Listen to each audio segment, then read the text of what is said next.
Good morning student. देखिए BSc first year में मैं आज आपको पुनर्त भवन या रीजनरेशन के बारे में बताऊंगी। पुनर्त भवन का मतलब क्या होता है?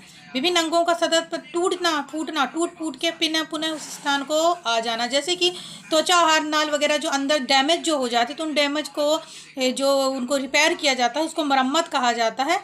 ठीक है। इसी प्रकार क्या होता है कि अंगों का शरीर से नष्ट हुए या होना, फिर उन्हें पुनः मरम्मत हो जाना, पुनर्निर्माण जिसको ओबिल्डिंग या फिर पुनर्निर्माण होना ही किसके अंतर्गत आता है? पुनरुद्ध भवन या रीजनरेशन के अंतर्गत आता है।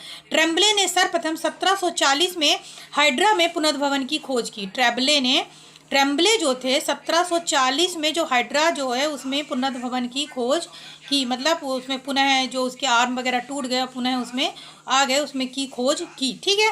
पुनरुद्ध भवन सर्वेक्षण जो होता है, सर्वे किया गया, उसमें देखा गया कि पुनरुद्ध भवन सबसे ज़्यादा निम्न श्रेणी के साधारण जंतुओं में उच्च श्रेणी की अपेक्षा अधिक होता है।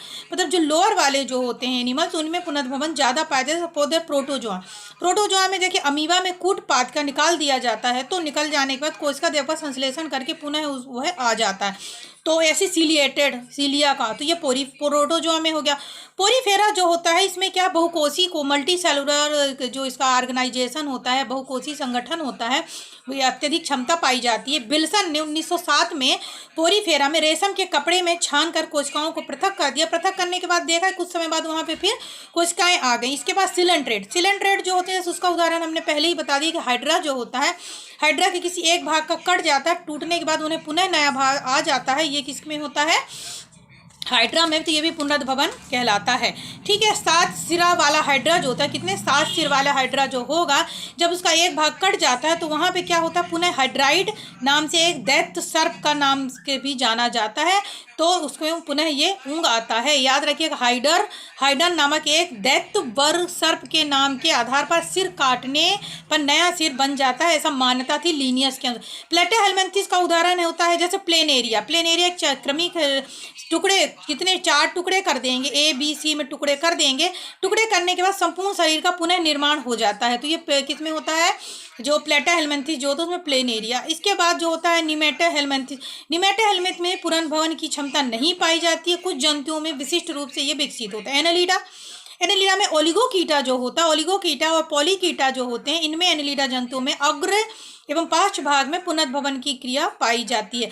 आर्थ्रोपोड जंतु जो होते हैं, आर्थ्रोपोड में वयस्क कीटों में क्षमता का अभाव होता है, लेकिन क्रस्टेशियन वर्ग में ये पाए जाते हैं। जैसे केकड़े की आंखों में पुनरुद्ध भवन हो जाती है। इसी प्रकार मैं आपको बताऊंगी मोलास्का जो होते हैं, मोलास्का के अंतर्गत जो आते हैं प्राणियों में जो भुजाओं में पुनरुद्ध भवन पाया, सिफेलोड्स जो होते हैं उनकी भुजाओं में पुनरुद्ध भवन पाया जाता है। इसके बाद इकाइनोडर्म स्टार फिश में बहुत ज़्यादा पुनरुद्ध भवन और रीजनरेशन पाया जाता है। स्टार फिश की अगर एक भुजा कट जाती है तो पुनः वहाँ पर एक नई भुजा आ जाती है, तो ये क्या कहलाता है? पुनः उगाना है, पुनरुद्ध भवन के अंतर्गत आता है। हेमिकार्डेट जो होता है उनमें बेल्नो ग्लासेस जो होते हैं, इसके पार्श्व भाग में पुनरुद्ध भवन पाया जाता है। इसी प्रकार कॉर्डेट जो होते हैं, कॉर्डेट में साइक्लोस्टोमेटा जो होता है उसमें पुनरुद्ध भवन की बहुत एमोसिट लार्वा जो होती है इसके पुच्छ भाग में पुनरुद्ध भवन पाया जाता है। इसी प्रकार मछलियाँ जो होती हैं, मछलियों में भी कैटफिश मछलियाँ जो होती हैं, कैट मछलियों में भी पुनः स्पर्श जो होते हैं, इनके बवर्स जो होते हैं मूंछ के समान निकले हुए होते हैं, ये टूटने के बाद पुनः नए आ जाते हैं। उभयचर या एम्फीबियंस जो होते हैं इनमें भी क्या कहलाता है? जैसे सैलमेंडर, इसका बहुत अच्छा उदाहरण। उभयचर में इसकी टांग अगर कट जाती है, पूंछ वाला भाग, तो पुनः नए भाग वहाँ पे आ जाता है। ये सरीसृप जो होते हैं रेप्टाइल्स में, इसका मुख्य उदाहरण लिजार्ड या छिपकली होती है। छिपकली की पूंछ एक बार कट जाती है तो पुनः उस स्थान पर छिपकली की नई पूंछ आ जाती है। ठीक है। इसी प्रकार पक्षी जो होते हैं, पक्षियों में अतिरिक्त पंख जो होते हैं वो टूट जाते हैं, पुनः उस स्थान पर नए पंख आ जाते हैं। स्तनधारी में पुनरुद्ध भवन की क्षमता बहुत कम पाई जाती। घाव वगैरह भरने के लिए आहार नाल, गर्भाशय की भीतरी दीवार में अगर डैमेज होती है तो उनमें मरम्मत हो जाती है। इसके बाद पुनरुद्ध भवन के प्रकार जो होते हैं, टाइप और रीजनरेशन, सुधारात्मक पुनरुद्ध भवन होता है, पुनः स्थापक पुनरुद्ध भवन होता है और क्रियात्मक पुनरुद्ध भवन होता है, साथ ही प्रतिरूप पुनरुद्ध भवन पाया जाता है। देखिए ये क्या बता रही हूँ मैं आपको, पुनरुद्ध भवन के प्रकार। सुरक्षात्मक मतलब सुधारात्मक, रिपेरेटिव मतलब क्षतिग्रस्त अंगों को सुधारना प्रथम चरण में आता है। पुनः स्थापना करना, जैसे खोए हुए अंग पुनः उसी स्थान पर आ जाते हैं, जैसे उदाहरण हाइड्रेला है। क्रियात्मक मीन्स फंक्शनल, जो कार्य करते हैं अंग जो होते हैं, जैसे कीटों में, क्रस्टेशियन में निर्वोचन वगैरह होता है, तब इनमें पुनर्भवन अत्यंत आवश्यक होता है। इसके बाद जो होता है प्रतिरूप। प्रतिरूप मीन्स क्या होता है? कॉपी, सेम यकृत का भाग कट करके पृथक कर दिया जाता है तो शेष भाग वृद्धि करके खोए हुए भाग को पुनः से प्राप्त कर लेता है। ठीक है, इसके देखिए इसके बाद जो होते हैं, जो मार्गन थे टी.एच. मार्गन ने दो श्रेणियों में बांटा, मार्फोलिक्स और एपीमॉर्फोलिस। तो मार्फोलेक्सिस का मतलब होता है कि पुनर्भवन शरीर के अवशेषी भागों में, ऊतकों में पुनर्रूपीकरण होना, अंगों को प्रतिस्थापित हो जाना, और जंतुओं का आकार अत्यंत छोटा होता है उनमें होता है। एपीमार्फोसिस का मतलब अंगों का स्व स्थान में पुनः विकसित हो जाना। पुनर्भवन की प्रक्रिया जो होती है, तो पुनर्भवन की प्रक्रिया के अंतर्गत घाव का समापन, ठीक है, बाउंडेड जिसका होना, घाव का भरना, क्षतिगत ऊतकों का जो होना, विनाश, ये सब किसके मैकेनिज्म में, क्रियाविधि में।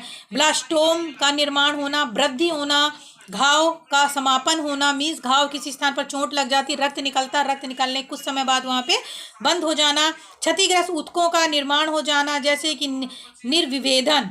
निर्विभेदन का मतलब अर्धचर्म, पेशियां, तंत्रिका, संयोजी ऊतकों का पुनः उनके यानी सैलमेंड्रा का जो होता है पाद में पुनः, सैलमेंड्रा का अगर एक पैर कट जाता है उसमें धीरे धीरे वहाँ पे पुनर्भवन की क्रिया के फलस्वरूप नए मतलब क्या उत्पन्न हो जाएगा, नया पैर वहाँ पे आ जाएगा। ठीक है, तो ये वृद्धि के अंतर्गत शरीर के अंग जो वृद्धि वगैरह होती हैं तो इसी के माध्यम से होती हैं। तो क्या कहलाता है ये पुनर्भवन का नियमन जो होता है? पुनर्भवन का नियमन सबसे पहले थार्नटन ने 1960 में घाव में अत्यधिक अधिचर्म मेजेनकाइमा एकत्रित होकर घाव को भरने के बारे में बताया। ठीक है, तो ये क्या कहलाता है? मैं आपको पुनर्भवन के बारे में बता रही थी। इसका उदाहरण के लिए आप प्लेनेरिया और सैलमेंड्रा का अच्छे से लिख सकते हैं, ये बहुत इंपॉर्टेंट है। तो ये आपको समझ में आ गया होगा पुनर्भवन क्या होता है, कि पुनः उन्हीं अंगों का वापस उस स्थान पर आ जाना पुनर्भवन के अंतर्गत आता है। तो ये आप अच्छे से कर सकते हैं। इसमें हेमिकार्डेटा, प्लेटेहेलमिन्थेस, सरीसृप, इनका भी कार्डेट में थोड़ा थोड़ा उदाहरण दे सकते हैं। पर जो प्लेटेहेलमिन्थेस में प्लेनेरिया जो होता है उसके शरीर के 3 टुकड़े कर दिए जाएं तो पुनः ये मतलब ये किस में आता है? सिस्टोडा वर्ग में आता है। या प्लेनेरिया शरीर के छोटे छोटे टुकड़े करेंगे तो पुनः वहाँ नए आ जाते हैं। ये सिस्टोडा वर्ग में पुनर्भवन की क्षमता अत्यधिक पाई जाती है, याद रखिएगा आप ये चीज़ें। और जो सबसे पहले हाइड्रा जो था उसके में ये पुनर्भवन के बारे में पता किया गया था। तो पुनर्भवन आपको समझ में आ गया होगा कि शरीर के पुनः अंगों का उपस्थित हो जाने या मरम्मत हो जाने के अंतर्गत आता है। Okay, thank you.